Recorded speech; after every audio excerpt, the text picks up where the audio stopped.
Ay mga boss, project update tayo ng Lemon Bro sa phase 3. Ito yung Block 29, yung waterproofing, check natin. Then tinatest na yung ano natin, CR sa second floor. Kunti pasilip tayo. Lemon Bro sa phase 3.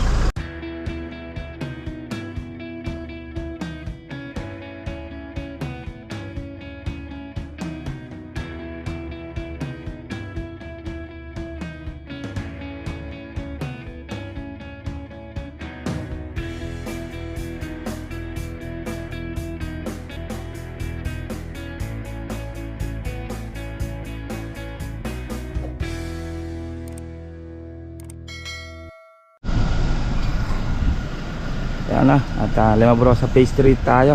Galing tayo sa ano, yan, finish muna natin. Galing tayo ng Pagbilog, Quezon. Halos nasa kulang 100 km din tinakbo natin. Balikan at kulang 200 balikan. At may kung tayo nasikaso doon, bubuksan na project sa Pagbilog, Quezon. Check natin to. Ito, pinipinturahan na rin naman yung ano dito. Yan, pinapinturahan na yung ating waterproofing dito sa firewall. Yan, wala na yung nasagad na yan doon. Nasagad na natin. Isang kulay na lang yung gagawin yan. Yan. At yan, may kulay na rin naman. Ito, yung kukulayan. At na ano na, ang lalagay niya Critex. Ayan, final na kulay natin. Yan, taas na yan. Ayan, kukulayan na lang din sa part na yan. Pinagpagan nyo mabuti? Papagpagan nyo lang para ano. Acrylics lang yan, yung ano nyo, para magandang kapit ng ano, final na kulay. Ayan. Tapos to, same lang dito, pinturahan. Check natin yung ano, interior. Pinaliguan muna natin. Natigas yung putik eh. Nabot tayo ng ulan kanina. Bukas yung Mazda na magagamitin natin. Mazda. Nandun kasi yung mga gamit natin para sa mga project. Ito wala naman laman to sa loob. Ito pinaplastikan natin yung bauli para hindi na dudumihan ang bawat ilaw. Pasilip tayo dito sa ano. Ito may kulay na tayo.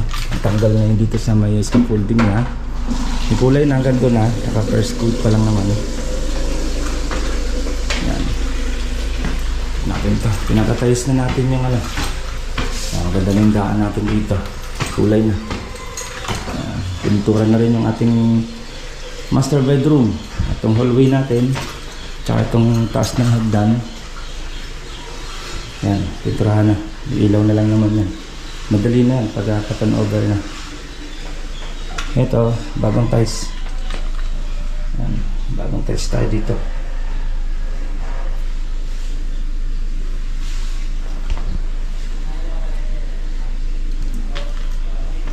Ito yung doon, ibang kulay din naman yung kabila doon. Ibang kulay. Tiles tayo. Then ito style wood, ito gray lang naman. Meron din naman itong ano, tatest, naka waterproofing na to. Tapos muna na talos. Yan o, may kulay na din to. Ito pala kulay niya, parang gray lang din ano. Meron na yan sa aircon. Ayan, way too tight. Kulayan na siya. Then ito, may kulay na rin, parang hindi lang pansinin. Parang full white lang din pala. Okay yung kulay nito. Dito, ayan kulay niya. Parang sky blue lang buhay na buhay ang kulay. Yun. Ay, yan natin ang kunti pasilip. Diba boss, yan natin ang kunti pasilip sa ating project dito sa Lemon Bro sa phase 3 ng Block 29. Yan natin ang kunti pasilip. Pintura na tayo sa 3 room. Then ground floor tayo, tinatest na yung ating CR. Tapos yan, yung ground floor naman, patest na rin din naman. Okay, natin yung kunti pasilip mga boss. At hanggang dito na lang at next update natin ibang project naman. Okay, ingat-ingat tayo. Bye-bye. Ito pong J Uragon Vlog, napakaganda po ng channel na ito, no?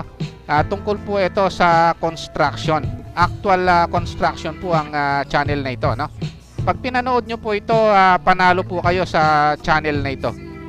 Napakaganda po ng mga video niya. Lalo na pong magaganda, no, yung mga iba't ibang design niya. Kakaiba po yung mga iba't ibang design niya sa mga kisame. Subukan nyo pong panoorin J Uragon Vlog na ito. Matutuwa po kayo pag pinanood nyo po yung mga video niya. Maraming salamat po.